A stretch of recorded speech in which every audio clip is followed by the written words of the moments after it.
Nakatago sa ilalim ng mga lungsod at sa likod ng makakapal na konkretong pader at bakal ang ilan sa pinakamalalakas na vault sa mundo na naglalaman ng bilyong halaga ng ginto at reserba. Ang mga lihim na silid na ito na binabantayan ng mga armadong gwardiya at makabagong teknolohiya ang nagsisilbing hindi nakikitang pundasyon ng pandaigdigang pananalapi. Kaya ngayon titingnan natin ang ilan sa pinakasikreto o lihim na vault na nag-iingat ng yaman ng mundo. Pero bago natin simulan yan, huwag mo sana kalimutan na mag-subscribe para naman lagi kang updated sa mga ganitong uri ng video. Number 10. The Deutsche Bundesbank Vaults. Hawak ng Germany ang ikalawang pinakamalaking opisyal na reserba ng ginto sa buong mundo na umaabot sa mahigit 3,000 tonelada. Karamihan dito ay nakaimbak ngayon sa Frankfurt, mismo sa punong tanggapan ng Deutsche Bundesbank. Ang mga vault na nakabaon sa ilalim ng gusali ng Bundesbank ay kabilang sa pinakamahigpit ang seguridad sa buong Europa at nagsisilbing pisikal na pundasyon ng katatagan ng pananalapi ng Germany. Matapos ang ikalawang digmaang pandaigdig, malaking bahagi ng gintong ito ang inilagay sa ibang bansa, partikular sa New York, London at Paris. Isa itong paraan para mapanatili ang tiwala ng ibang bansa at para rin sa pandaigdigang kalakaran sa pananalapi. Sa loob ng maraming dekada, nakakalat ang ginto ng Germany sa mga banyagang vault. Ngunit noong 2013, inilunsad ng Bundesbank ang isang malawakang programa para ibalik ang malaking bahagi ng kanilang reserba. Pagsapit ng 2017, matagumpay na nailipat pabalik ang 674 tonelada ng ginto mula New York at Paris, kaya't karamihan ng reserba ay nasa Frankfurt na. Bagaman hindi inilalabas ang detalyadong plano ng vault, kinumpirma ng bangko na ito ay nakalibing ng malalim sa ilalim ng kanilang opisina at mahigpit na limitado ang access dito. Ang bawat 400 troy ounce gold bar ay nakatalang maigi at regular na ini-inspeksyon. Gumagawa rin sila ng audit at naglalathala ng ulat para ipakita ang eksaktong bigat at lokasyon ng kanilang hawak. Ginawa ito bilang tugon sa mga diskusyon sa Germany tungkol sa seguridad ng kanilang gintong reserba. Para sa mga German, hindi lang simbolo ang pagkakaroon ng ginto sa Frankfurt. Ito ay estratehiya upang masiguro ang direktang kontrol sa kanilang ari-arian lalo na sa panahon ng krisis. Bagamat may ilang reserba pa rin sa New York at London para sa internasyonal na transaksyon, ang karamihan ng ginto ngayon ay nasa ilalim na ng lupaing German. Itinuturing ang hakbang na ito bilang malinaw na pagpapakita ng kalayaan at pagiging maingat ng Germany pagdating sa pananalapi. Hanggang ngayon, ang Frankfurt Vaults ay simbolo ng kanilang kasarinlan. Patunay na sa likod ng modernong sistema ng pananalapi, nananatiling mahalaga ang pisikal na reserba ng ginto bilang sandigan ng pambansang seguridad at pandaigdigang tiwala. Number 9. The Banca d'Italia Gold Vaults. Ang Banca d'Italia o Bank of Italy ang may hawak ng ikatlong pinakamalaking opisyal na reserba ng ginto sa buong mundo na tinatayang 2,452 tonelada at karamihan dito ay nakaimbak sa kanilang matatag na mga vault. Binibigyang diin ng bangko na ang ginto ay nagsisilbing pangunahing pananggalang sa katatagan ng ekonomiya ng bansa. Hindi tulad ng mga reserbang salapi na madaling maapektuhan ng pagbabago sa polisiya at halaga ng palitan, ang ginto ay nananatiling konkreto at kinikilalang yaman saan mang panig ng mundo. Sa mga panahong may krisis pinansyal, lalo pang lumalabas ang kahalagahan ng kanilang gintong reserba. May ilang pagkakataon na may mga panawagang ibenta ang bahagi ng ginto upang mabawasan ang utang ng bansa. Isang patunay kung gaano ito kahalaga bilang panghuling sandigan ng ekonomiya. Gayunpaman, naninindigan ang mga opisyal ng Italy na ang ginto ay isang estratehikong pambansang yaman at hindi dapat gamitin para lamang sa mga pangkaraniwang problema sa pananalapi. Ang presensya nito sa Rome at sa iba pang mahigpit na pinangangalagaang lokasyon ang nagsisilbing gulugod ng kredibilidad ng bansa sa larangan ng pananalapi. Hindi rin ito bukas sa publiko, bihira ang litrato o anumang dokumentasyon ng mismong vault. Number 8. The Bank of Russia. Sa loob lamang ng ilang dekada, mabilis na nakapagtayo ang Russia ng isa sa pinakamalalaking opisyal na reserba ng ginto sa buong mundo. Sa ngayon, nasa ikalimang pwesto ito na may higit 2,300 tonelada. Karamihan ng gintong ito ay nakaimbak sa mga matatag na vault na pinamamahalaan ng Bank of Russia, ang sentral na bangko ng bansa sa Moscow. Bahagi ito ng estratehiya ng Russia upang bawasan ang pagdepende sa banyagang salapi at protektahan ang sarili laban sa mga parusang ipinapataw ng ibang bansa. Matatagpuan ang mga vault sa ilalim ng punong tanggapan ng sentral na bangko at sa iba pang mga hindi isinasa publikong lokasyon. Ang bawat gold bar ay may bigat na 400 troy ounces, nakasalansan ng maayos sa mahahabang istante at mahigpit na binabantayan ng mga tauhang nakauniporme. Natural, ang mga pasilidad ay nasa ilalim ng lupa may makakapal na bakal na pinto, surveillance system at mahigpit na entry controls. Noong taong 2000, wala pa itong 400 tonelada, pero pagsapit ng 2020, tumaas ito ng higit 5 beses. Isang malinaw na patunay ng kanilang planong iwasan ang sobrang pagdepende sa US dollar at palakasin ang sariling pinansyal na kasarinlan. Sa panahon ng mga sanksyon at financial isolation, ginagamit ng Russia ang ginto bilang pangontra sa krisis. Hindi ito kayang i-freeze ng mga banyagang institusyon, kaya't nagiging mahalagang sandata para mapanatili ang ekonomiya. Ang seguridad ay sobrang higpit at hindi lahat ng detalye ay isinasa publiko. Pero malinaw na binabantayan ito ng parehong puwersa ng sentral na bangko at ng gobyerno gamit ang maraming layer ng proteksyon. Para sa Russia, ang mga vault sa Moscow ay hindi lang imbakan ng bulyon. Ang mga ito ay instrumento ng pambansang pulisya, isang haligi ng kanilang estratehikong depensa laban sa dayuhang presyon. Number 7, People's Bank of China Gold Vault. Isa ang China sa pinakamalalaking may-ari at mamimili ng ginto sa buong mundo. Ang kanilang reserba na hawak ng People's Bank of China ay nakalagak sa ilan sa pinakamahigpit na pinoprotektahang vaults. Sa opisyal na record, nasa mahigit 2,260 tonelada ang gold reserves ng bansa, dahilan para mapasama sila sa top 6 na pinakamalalaking may hawak ng ginto sa buong mundo. Gayunpaman, nananatiling lihim ang eksaktong lokasyon at estruktura ng mga vault kung saan nakaimbak ang ginto. Malawak na pinaniniwalaan na ang Beijing ang pangunahing sentro ng opisyal na imbakan ng ginto ng bansa.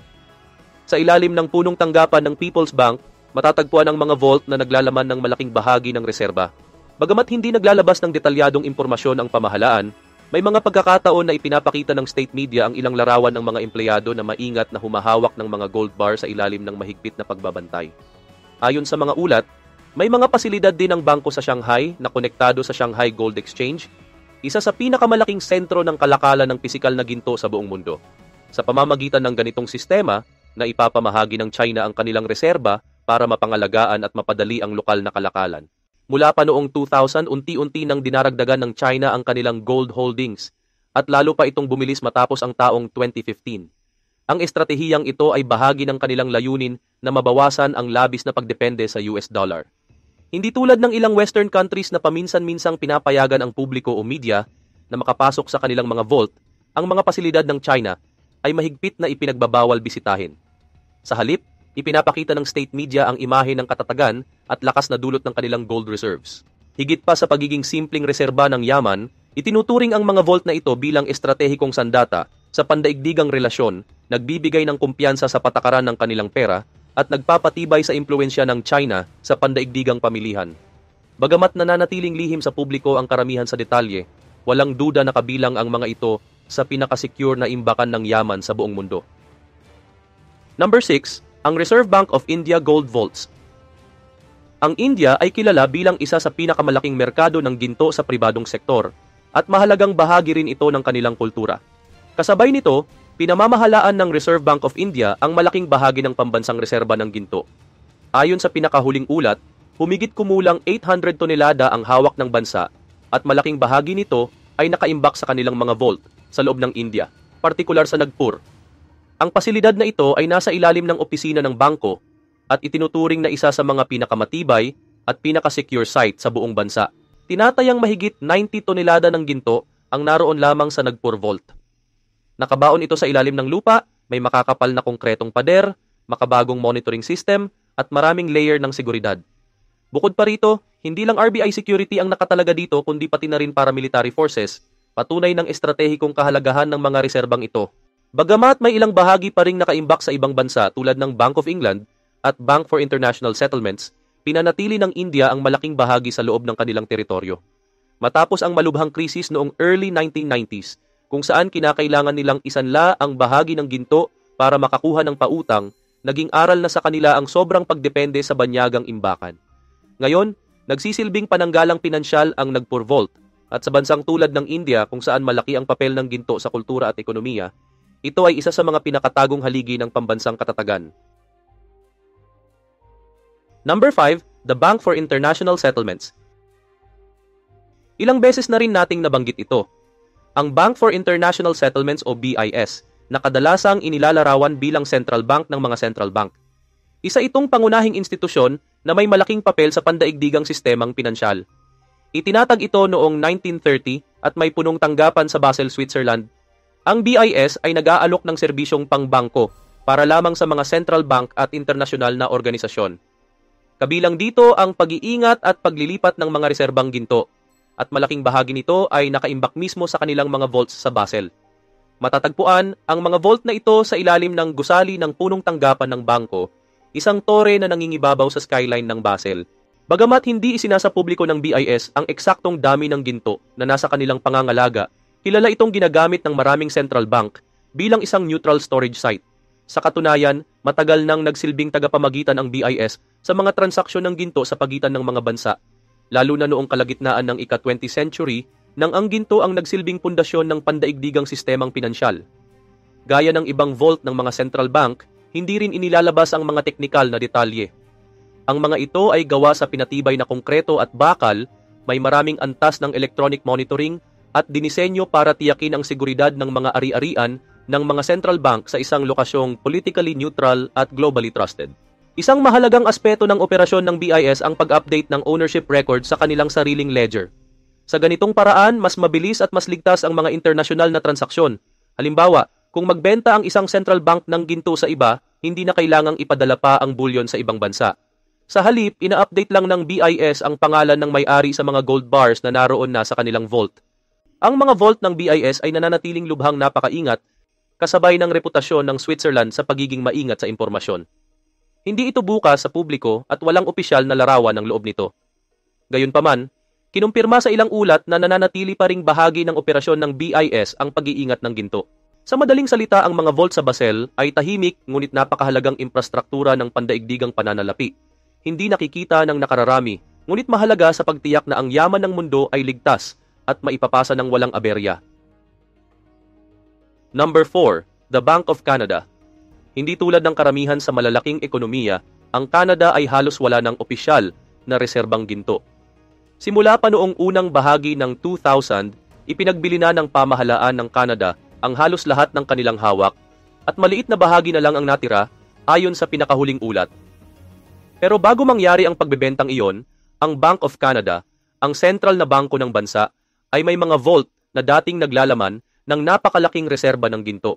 Ang mga gold vault na ito ay matatagpuan sa ilalim mismo ng kanilang headquarters sa Wellington Street, Ottawa. Itinayo ang pasilidad na ito upang magsilbing imbakan ng ginto ng bansa, lalo na noong 1950s at 60s kung kailan umabot ng higit sa 1,000 tonelada ang kabuuang reserba. Noon, isa ang Ottawa Vault sa pinakamahalaga at pinakaligtas na taguan ng ginto sa buong Western Hemisphere. Napakalakas ng depensa ng pasilidad na ito, reinforced concrete na pader, mga silid na bakal ang lining, at mabibigat na blast doors para masigurong protektado laban sa pisikal na pag-atake at maging natural na kalamidad. Tulad din ng ibang central bank vaults, mayroong mga multi-layered na access control dito, kabilang ang time locks at limitadong keyholder system para matiyak na tanging autorisadong tao lamang ang makakapasok. Ngayon, iba na ang gamit ng vault. Hindi na ito pangunahing imbakan ng ginto ng Canada, kundi ginagamit na bilang custodial vault para sa mga banyagang central banks at international institution. Katulad ng ginagawa ng Federal Reserve Bank of New York at ng Bank of England, nag-aalok din ang Bank of Canada ng serbisyo ng pagbabantay at paghawak ng reserba para sa ibang mga pamahalaan. Sa ganitong paraan, nananatili pa rin ang papel ng Canada sa pandaigdigang sistemang pinansyal kahit wala itong sariling malakihang reserbang ginto. Ang desisyon ng Canada na ipagbili ang halos lahat ng ginto nito ay nakabatay sa bagong estratehiyang pinansyal. Ayon sa pamahalaan, wala nang ganoong kahalagahan ang ginto sa modernong sistema ng pananalapi at mas mainam na mamuhunan sa foreign currencies at mga bonds na nagbibigay ng mas mataas na kita at mas malawak na flexibility. Bagamat maraming kumontra sa pulisiyang ito, nananatili pa rin ito hanggang ngayon, dahilan para ang Canada ay maging kakaiba kumpara sa ibang maunlad na bansa. Sa kabila ng lahat, nananatiling aktibo ang vault bilang ligtas na taguan para sa mga asset ng ibang gobyerno at mahigpit pa ring binabantayan ng seguridad ng Bank of Canada. Kaya sa pandaigdigang pananaw, ang Ottawa Vault ay natatangi, hindi ito simbolo ng pambansang reserba tulad ng Fort Knox o ng Bank of France, kundi nagsisilbi itong neutral na tagapangalaga ng yaman ng ibang bansa. Sa pamamagitan ng political stability, matibay na seguridad at respeto bilang miyembro ng G7, nananatiling mahalagang bahagi ang Bank of Canada sa pandaigdigang finance. Number 3, the Bank of Japan. Bilang ikatlong pinakamalaking ekonomiya sa buong mundo, Matagal nang kinikilala ng Japan ang kahalagahan ng mga gold reserves para mapanatili ang katatagan ng kanilang pananalapi. Ang Bank of Japan, na nagsisilbing sentral na bangko ng bansa, ay nagtataglay ng higit 850 tonelada ng ginto. Dahilan para mapabilang ito sa nangungunang 10 may pinakamalaking gold reserves sa buong mundo. Hindi man ito kasing tanyag tulad ng Fort Knox sa Amerika o ng Federal Reserve Bank sa New York, ang mga gold vault ng Japan ay kabilang pa rin sa mga pinakamahigpit ang seguridad sa buong Asya. Matatagpuan ang punong tanggapan ng bangko sa Nihonbashi District sa Tokyo, isang sentrong pinansyal na naging puso ng sistema ng pagbabangko ng Japan sa loob ng maraming siglo. Ang gusali ay itinayo pa noong huling bahagi ng ika-19th century at hango ang disenyo nito sa mga arkitektura ng mga sentral na bangko sa Europa noong panahong iyon. Matatagpuan ang kanilang mga vault sa malalim na bahagi sa ilalim ng lupa upang maprotektahan laban sa natural na sakuna, paninira o maging pag-atake militar. Dahil madalas ang lindol sa Japan, isinama sa disenyo ng pasilidad ang kakayahang makatiis ng lindol na higit pa sa karaniwang pamantayan ng mga gusali. Sa loob, ang ginto ay nakaimbak sa anyo ng 400 troy ounce bars, ang parehong uri ng gold bar na ginagamit sa pandaigdigang kalakalan. Katumbas ng kanilang koleksyon ang tens of billions of US dollars, depende sa pagbabago ng presyo ng ginto. Tanging iilang tauhan lamang ang may pahintulot na makapasok at mahigpit na minomonitor ang bawat galaw ng ginto papasok o palabas ng vault. Kung babalikan ang kasaysayan, naging masalimuot ang relasyon ng Japan sa ginto. Noong Meiji period sa huling bahagi ng ika-19 na siglo, ipinatupad nila ang gold standard kung saan nakatali ang halaga ng pera sa nakatakdang dami ng ginto. Ito ay ginawa upang i-modernize ang kanilang sistemang pinansyal at maisama ang ekonomiya nila sa pandaigdigang merkado. Para maisakatuparan ito, kinailangan nilang mag-ipon ng malaking gold reserves na karamihan ay nakuha mula sa trade surpluses at mga bayad pinsala mula sa ibang bansa. Ngunit pagsapit ng ika-20th century, tulad ng karamihan sa mga bansa, iniwan din ng Japan ang gold standard at naging hindi na central ang ginto sa kanilang monetary policy. Pagkatapos ng ikalawang digmaang pandaigdig, muling itinayo ng Japan ang kanilang ekonomiya sa kabila ng kakulangan ng foreign reserves. Pagsapit ng 1970 at 80, kasabay ng pag-usbong ng kanilang export boom, unti-unti namang nadagdagan ng Bank of Japan ang kanilang gold reserves upang magsilbing proteksyon para sa kanilang lumalakas, ngunit sensitibong ekonomiya. Bagaman hindi sila naglalabas ng mga litrato ng kanilang mga vault, may ilang impormasyon na lumabas sa pamamagitan ng mga ulat sa parlamento. Pinatutunayan nito na karamihan ng kanilang ginto ay nakaimbak sa Tokyo, habang may kaunting bahagi namang nakareserba sa ibang bansa. Ang ganitong estratehiya ay nagbibigay daan sa kanila na makapagtransaksyon sa pandaigdigang merkado nang hindi kailangang pisikal na ilipat ang bulyon. Bagaman hindi direktang ginagamit ang ginto sa mga pulisiya ng bangko, nagsisilbi pa rin itong praktikal at psychological na garantiya na may matibay na pundasyon ng yaman ang bansa. Sa loob ng maraming taon, naging sentro ang Tokyo ng gold trading sa Asya at maraming malalaking bangko at trading houses sa Japan ang nagpapatakbo ng kani-kanilang sariling mga vault at pasilidad. Ngunit sa huli, ang malalalim na silid ng Bank of Japan ang nananatiling pinakamataas na simbolo ng katatagan at seguridad sa pananalapi ng bansa. Number 2, the Bundeshaus Gold Vaults in Bern, Switzerland. Ang Switzerland ay halos palaging kaakibat ng banking secrecy, seguridad sa pananalapi, at maingat na pag-iingat ng yaman ng mundo. Higit pa sa mga tanyag na pribadong vault sa Zurich at Geneva, naroon ang isa sa pinakamahalagang kayamanan ng bansa, ang gold reserves ng Swiss National Bank. Malaking bahagi nito ay nakaimbak sa malalim na ilalim ng lupa sa Bundeshaus Complex sa Bern at sa iba pang mga lihim at matibay na pasilidad sa Switzerland. Ayon sa pinakabagong ulat, nagtataglay ang SNB ng humigit kumulang 1,040 tonelada ng ginto, dahilan para mapasama ang Switzerland sa nangungunang 10 gold holders sa buong mundo. Ang Bundeshaus o Federal Palace ang nagsisilbing luklukan ng gobyerno at parliament ng Switzerland.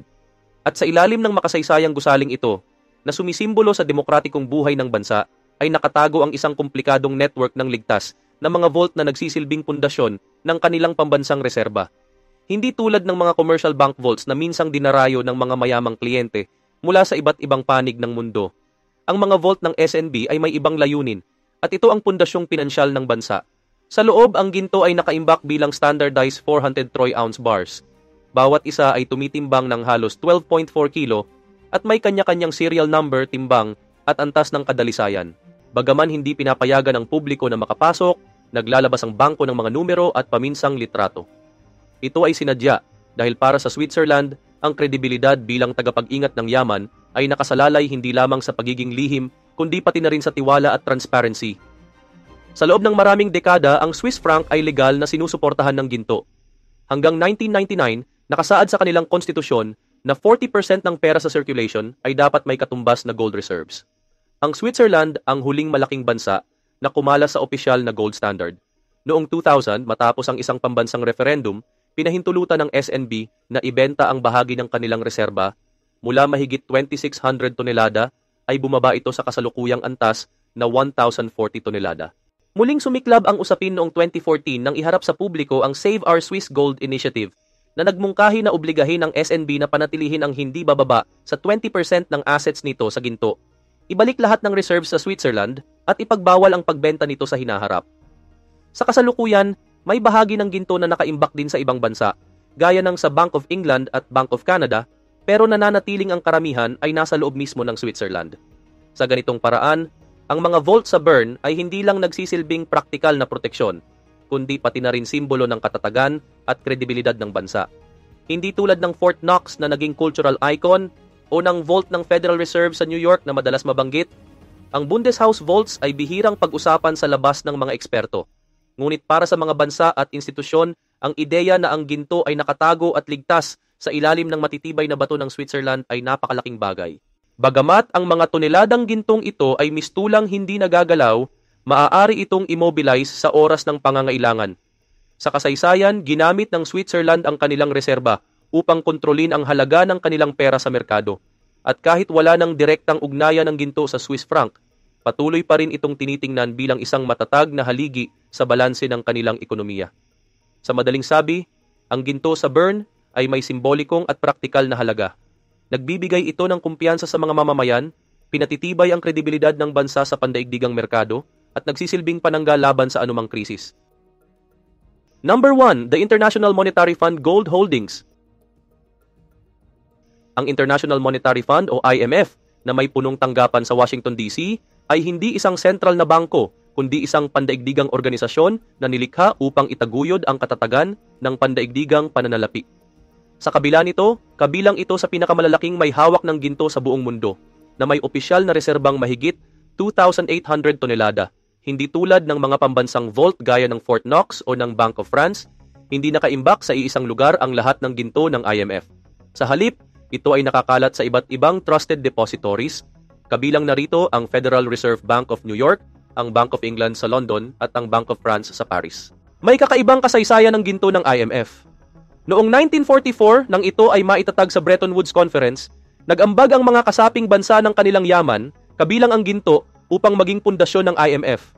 Sa loob ng maraming dekada, ang ginto ang nagsilbing haligi ng sistema ng IMF at paminsan-minsan, nagbebenta sila ng bahagi nito upang punduhan ang mga programa o magbigay ng tulong sa mga bansang lubog sa utang. Itinatago ang ginto sa parehong pamantayang 400 troy ounce bars at bawat isa ay maingat na ino-audit, tinatimbang at dinodokumento. At dahil wala itong sariling vaults, umaasa ang IMF sa custodial arrangements ng mga kasaping bansa. Ngunit ang tunay na kahalagahan ng IMF Gold ay nasa pandaigdigang papel nito. Kung ang mga pambansang gold reserves ay para lamang sa seguridad ng kani-kanilang bansa, ang sa IMF naman ay isang kolektibong ari-arian ng mahigit 190 na kasaping bansa. Ito ang nagbibigay ng kredibilidad sa IMF sa pandaigdigang merkado at nagsisilbing backstop sa panahon ng pandaigdigang krisis. Sa nakaraan, ginamit ng IMF ang pagbenta ng ginto upang punduhan ang mga programa para sa mga mahihirap na bansa o upang patatagin ang mga ekonomiyang dumaranas ng matinding krisis. Kahit wala itong isang higanteng vault tulad ng Fort Knox, maaring mas mahalaga pa nga ang kahulugan ng IMF reserves. Ito ang pinag-isang yaman ng buong mundo, isang paalala ng kaayusang pinansyal matapos ang ikalawang digmaang pandaigdig na patuloy na humuhubog sa ekonomiya hanggang ngayon. Kaya't saan man ito nakaimbak, sa ilalim ng Manhattan bedrock, sa granite vaults ng Bank of France o sa mahigpit na silid ng Bank of England, ang ginto ng IMF ay kabilang sa pinakamalaki at pinakaprotektadong kayamanan sa buong mundo.